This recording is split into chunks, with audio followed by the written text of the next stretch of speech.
Dear students, in this video we're going to have lesson 2 of chapter 1, which is talking about data types.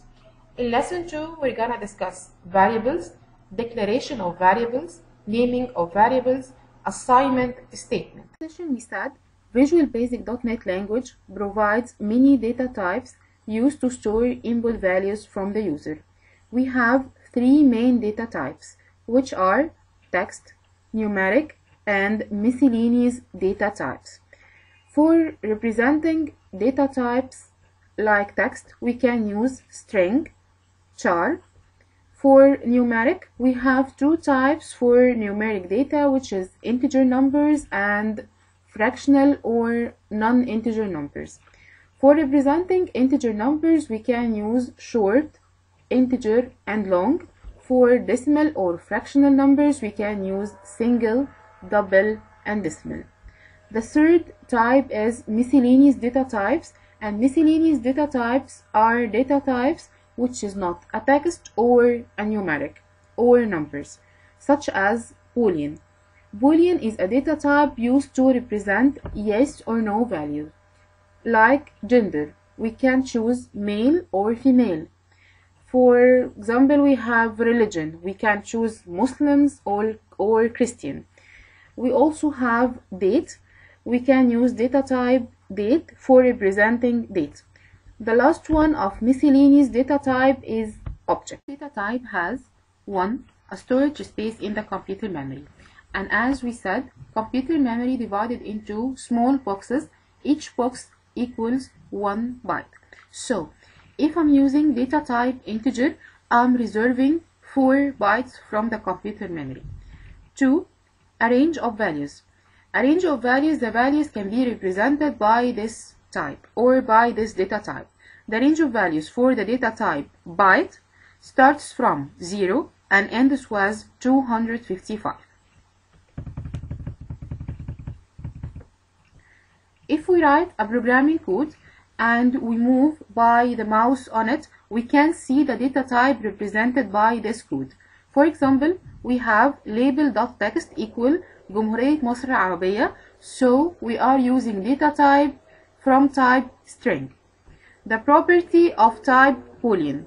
If I'm gonna use label1.autosize equal false, so here I'm using data type Boolean representing yes or no. The property width of integer label.width equal 120. Here I'm using data type from type integer. VisualBasic.NET supports types other than standard data types. As we can see here, label1.backcolor equal color.red. Data type here is called system.drawing.color. 1 variables. Assume we have this program interface for recording employees' information. I'm gonna start at another one, which is Alia. Any date of birth. Okay, and that's it. Okay, and she's a female. Consisted of 3, and then save. So each time I'm going to work with this program, I'm gonna add different data, different name, different date of birth, different gender, different number of family members. Those data are represented by data types, and those data types are reserving certain amount of computer memory. So we can define variables as memory locations that hold data can be changed during program execution. Declaration of variables. As we agreed, variables are memory locations which hold changeable data. Now I need to declare a name and a data type for my variable, which will let my computer know which data type he gonna take from this text box representing a name, and which data type he's gonna reserve from gender, and which data type he's gonna reserve from number of family members. How can I declare a variable? By writing the word them and then give a name for my variable, and let's say it's x, for example, as string. By doing this, I declared a variable named x from data type string. I need to declare another one representing an integer. So them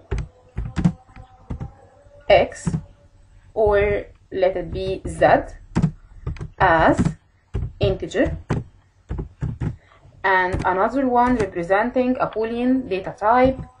We can use the word them. For example, t as Boolean, and that's it. The word them here is an abbreviation for dimension. As we said, data type is reserving a certain size of the computer memory or a certain amount of the computer memory, so we are using the word them as an abbreviation for dimension.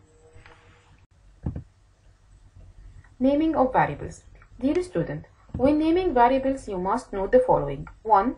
Variable names must begin with a letter or an underscore. 2.